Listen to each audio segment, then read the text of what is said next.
Bismillah, alhamdulillah, wassalatu wassalamu ala rasulillah wa ala alihi wa sahbihi wa man walah. Wa ashhadu an la ilaha illallah wahdahu la syarikalah wa ashhadu anna muhammadan abduhu wa rasuluh.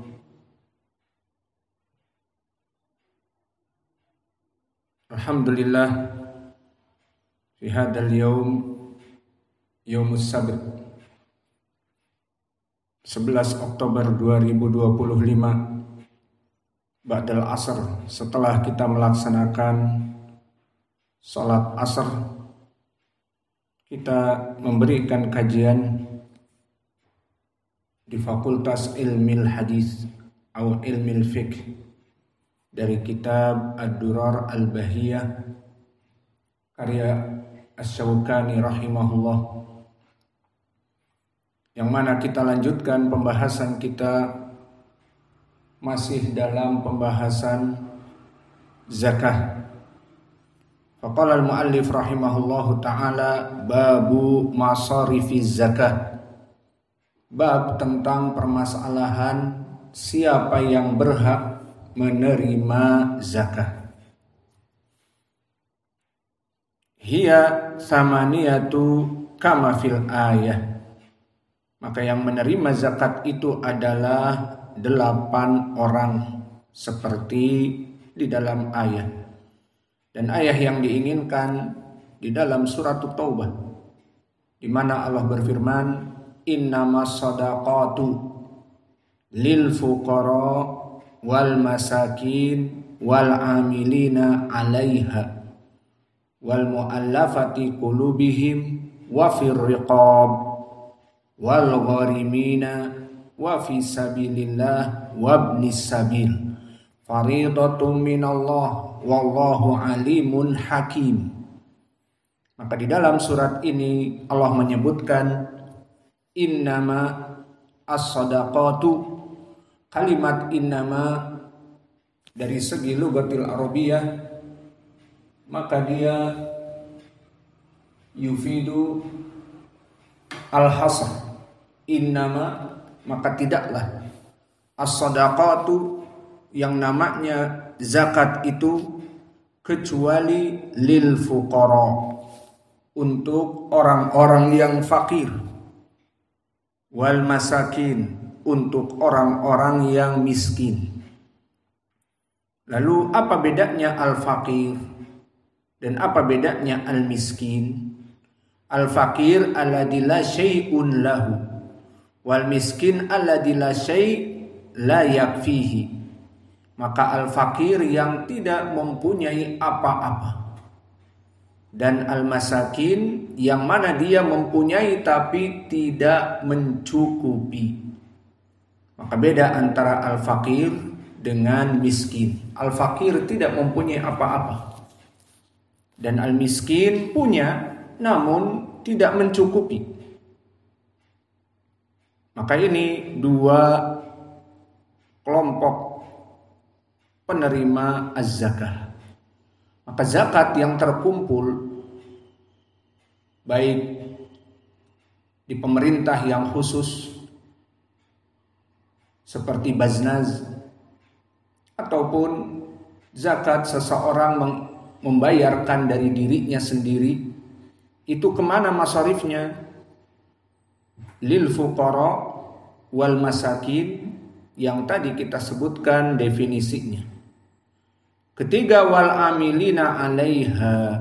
Apa maknanya? Humul ladina yuqaddimuna litahsiliha wa yuwakkiluna 'ala jam'iha. Maka wal amiluna 'alaiha, mereka orang-orang yang ditunjuk untuk mengumpulkan zakah.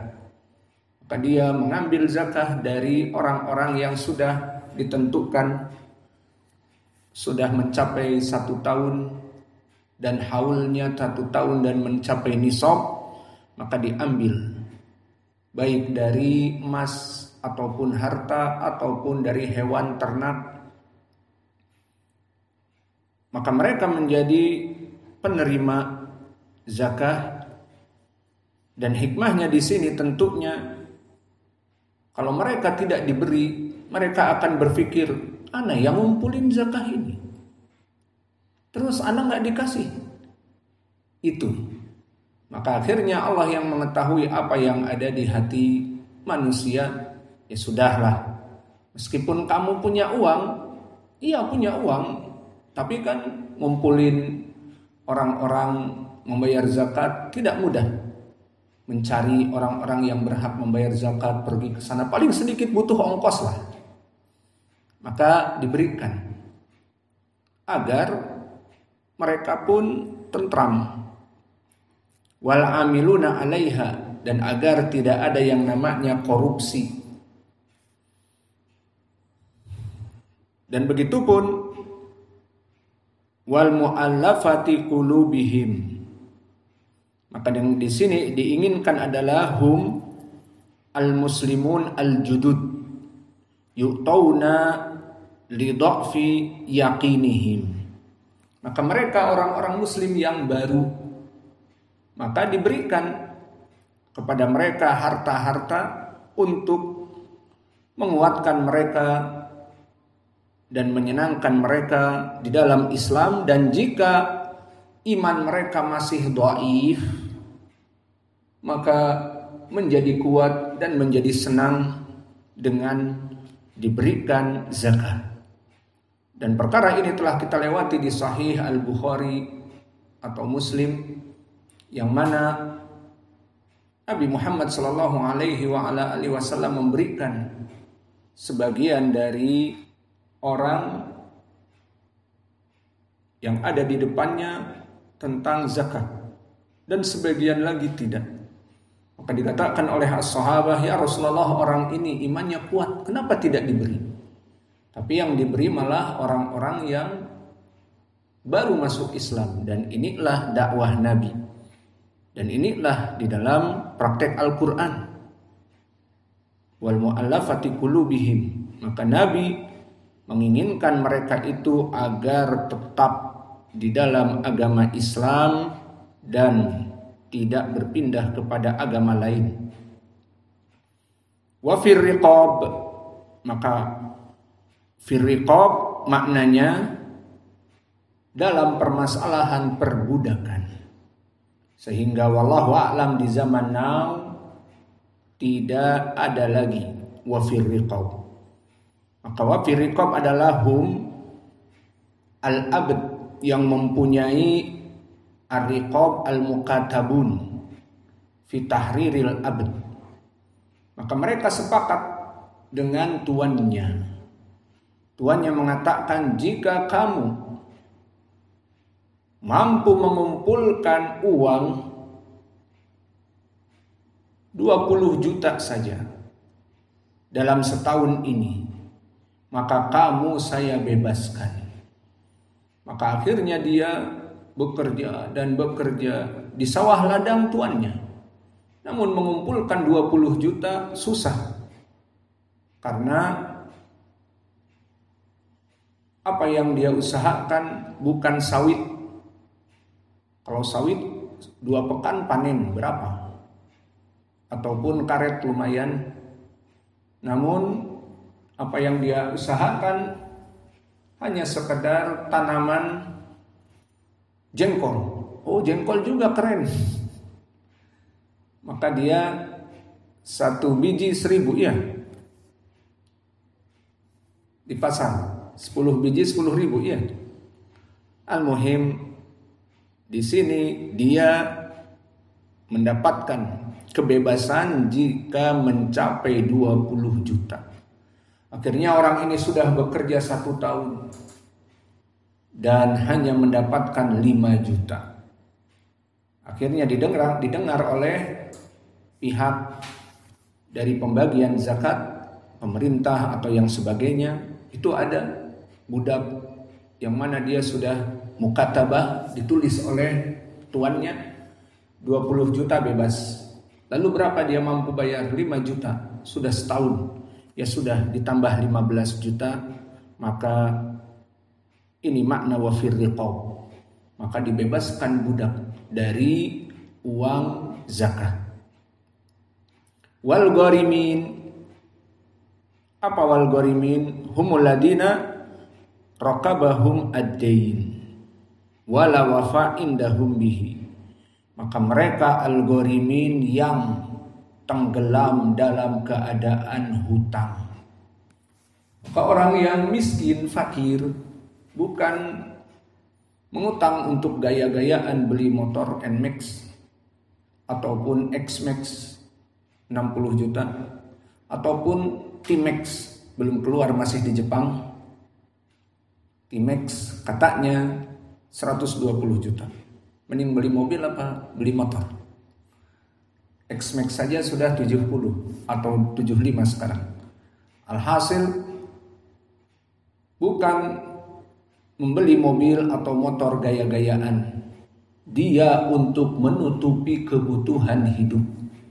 Utang ke warung, beras, tepung, dan seterusnya. Kemudian terus mengutang, menumpuk.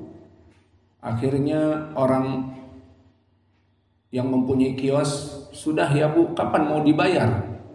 Aduh, belum ada. Ya udah, sudah cukup ya, sudah menggunung. Ibu nggak bisa ngutang lagi. Kecewa. Pindah warung. Maka warung yang kedua sama. Dikasih batas 5 juta.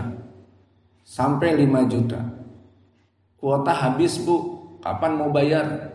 Aduh, saya nggak bisa. Di warung sana 10 juta, dengan ibu 5 juta. Pindah warung. Maka berapa warung yang dia utangi dia tidak bisa bayar. Qadar Allah seperti itu. Dan bukan untuk tujuan gaya-gayaan beli motor, mobil, pinjam ke bank, bukan. Maka di sini wal gharimina 'alaiha. Maka di sini dilihat oleh pemerintah yang membagikan zakat. Ini Baznaz misalnya melihat Badan Zakat Nasional. Oh, ini kasihan ini. Udah 3 kedai tidak bisa membayar. Dibayarlah. Dan yang berikutnya wa fisabilillah. Makna wa fisabilillah humul ghazah difa'an anil Islam. Maka mereka orang-orang yang berperang di sisi Allah. Maka mereka butuh biaya untuk membeli senjata, untuk membeli kuda dan makanan. Maka dipersiapkan dari uang zakat. Dan yang terakhir wabni sabil. Al-musafir alladhi yuridu an yarji'a ila baladihi wa qad faqada an-nafaqah allati tablughuhu maqsaduhu. Maka seorang musafir yang mana dia menginginkan agar kembali kepada negerinya, namun qadarullah musafir ini sudah bawa uang pas-pasan, kecopetan. Jadi dia tidak bisa meneruskan perjalanannya. Misalnya dari sini ke Jakarta, sukses. Cuman di Jakarta banyak tangan panjang. Akhirnya dompetnya dicopet. Mau beli tiket ke Papua. Dia orang Papua. Cuman merantau.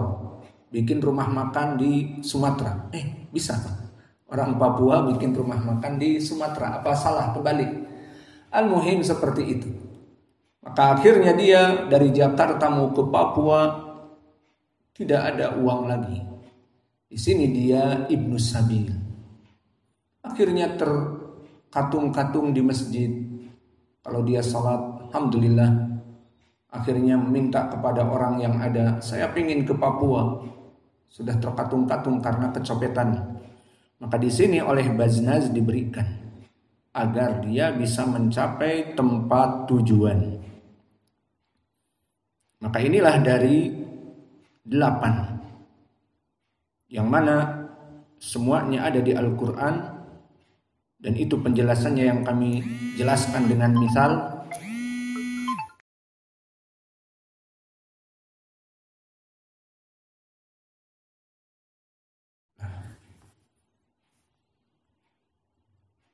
Maka di sini disebutkan masalah yang kedua, wa tahrumu ala Bani Hashim. Maka permasalahan zakat ini, pemberian zakat diharamkan kepada Bani Hashim wa mawalihim, dan orang-orang yang menjadi budak-budak pembebasan Bani Hashim, maka tidak boleh menerima zakat. Pendalilannya hadis yang muttafaqun alaih dari Anas ibni Malik. Marwan Nabi sallallahu alaihi wa ala alihi wasallam bi tamratin maskutah. Faqala laula an takuna shadaqah la akaltuha. Maka di saat Nabi melihat zakah-zakah yang dibawa kepada Nabi dan berserakan, karena dibawa dalam keadaan banyak, kemudian berjatuhan. Tidak ada plastik zaman dulu, mungkin ditutup hanya dengan karung yang dari daun masih lubang-lubang. Maka didapati tamar-tamar yang berjatuhan dan tamar masih segar. Maka laula, seandainya tidaklah antakuna shadaqah la akaltuha. Seandainya bukan dari karena shadaqah tadi, dari zakat, maka aku akan memakannya. Ini hadis yang pertama. Dan hadis yang kedua, hadis Abi Hurairah, muttafaqun alaihi juga, bahwa dulu Nabi Muhammad sallallahu alaihi wasallam yu'ta bitamrin fayaji'u hada bitamrin wa hada min tamrin hatta yasira indahu kauman minat tamr faja'ala al-Hasan wal Husain radhiyallahu anhuma yal'aban bidalikat tamr fa akhadha ahaduhuma tamratan faja'alahu fi fihi fanadara ilaihi Rasulullah sallallahu alaihi wa ala alihi wasallam fa akhrajaha min fihi faqala ama alimta ana ala Muhammadin la ya'kulu minas sadaqah. Subhanallah, lihat tarbiyah al-aulad bagaimana.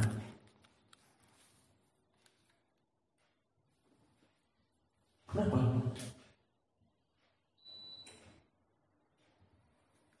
Disebutkan di dalam hadis bahwa Nabi suatu hari didatangi para sahabat yang memberikan sedekah. Di sana yang memberikan satu karung, di sana yang memberikan satu keranjang, dan seterusnya. Kemudian datanglah cucu Nabi yang paling dicintai, Al-Hasan wal Husain, anak yang kembar. Maka keduanya bermain-main di tempat tamar. Yang namanya anak kecil bermain-main di tempat tamar, ada tamar, maka langsung dimakan. Apalagi tamar, makanan utama di Arab. Bukan seperti di kita memberikan kepada kalian tamar baru, tamar Tunis, tamar dari Libya, tamar dari apa. Buka puasa, kalian lebih memilih sambusa, lebih memilih bakwan, lebih memilih makanan-makanan goreng-gorengan. Kalau di Arab, wah itu langsung habis. Bukan hanya satu, makan 7, 10 satu kali buka puasa. Maka kita tanya kepada kalian, gimana mau tamar lagi? Masih banyak. Sahur tidak dimakan, maghrib pun cuman satu, hanya sekedar iftar siang. Maka di sini Al-Hasan wal Husain dalam keadaan masih kecil. Akhirnya diambillah tamar tersebut yang sudah jelas ini dari zakat, dari sedekah. Maka lihat bagaimana tarbiyah. Tegakah kamu melihat Rufan anak kecil makan makanan, kemudian haram-haram dilepehkan, diambil dari mulutnya? Tega. Misalnya kita sebagai orang tua, pertama anak kecil, apa tahu dosa? Tidak tahu dosa. Yang kedua, makanan itu insya Allah tidak berdosa baginya. Namun di sini lihat tarbiyah Nabi. Di riwayat Muslim disebutkan kah irmi bih, kah irmi bih. Maknanya buang dari mulutmu. Maka anak masih kecil, apalagi tamr, makanan kesukaan Arab. Dan yang ketiga rasanya manis seperti halawa, candy, permen yang manis. Tegakah di mulutnya dibuang padahal dia masih kecil? Itulah tarbiyah Nabi. Maka disebutkan kah irmi bih. Maka maknanya keluarkan dari mulutmu. Ama alimta anna ala Muhammadin la yakuluna sadaqah. Tidaklah kamu tahu bahwa keluarga Nabi Muhammad haram padanya sedekah? Anak kecil tidak tahu, makanya diberitahu oleh Nabi. Maka ini tarbiyah Nabi Muhammad sallallahu alaihi wasallam, tidak ridho kepada cucunya untuk memakan harta yang sedekah, harta yang diharamkan oleh Allah untuk Bani Hashim. Maka ini pendalilan tentang haramnya bagi Bani Hashim. Wa alal agniya wal aqwiya wal muktasibin. Dan begitupun untuk orang-orang kaya dan orang-orang yang cukup lebih, dan orang-orang yang muktasibin, orang-orang yang mempunyai pekerjaan, apalagi dia mempunyai pekerjaan tersebut, bukan dia hanya bekerja, dia mempunyai perusahaan dan orang kaya dan sebagainya, maka ini diharamkan juga. Mana pendalilannya? Walil hadis akhrajahu Abu Daud dan juga At-Tirmidzi, yang mana sanadnya bertumpu kepada Hasan an Abdullah ibn Amr ibn al-As anin Nabi, la tahillu sadaqatul li ghani wala lilladhi marrati sau'in. Maka hadis ini wallahu a'lam hadis yang hasan, dan makna wala lilladhi marrati sawi, marrati sawiyin maknanya orang yang kuat, kaya, dan as-sawi orang yang sahih. Maksudnya tidak boleh zakat itu diberikan kepada orang yang kuat badannya untuk bekerja dan dia kaya raya.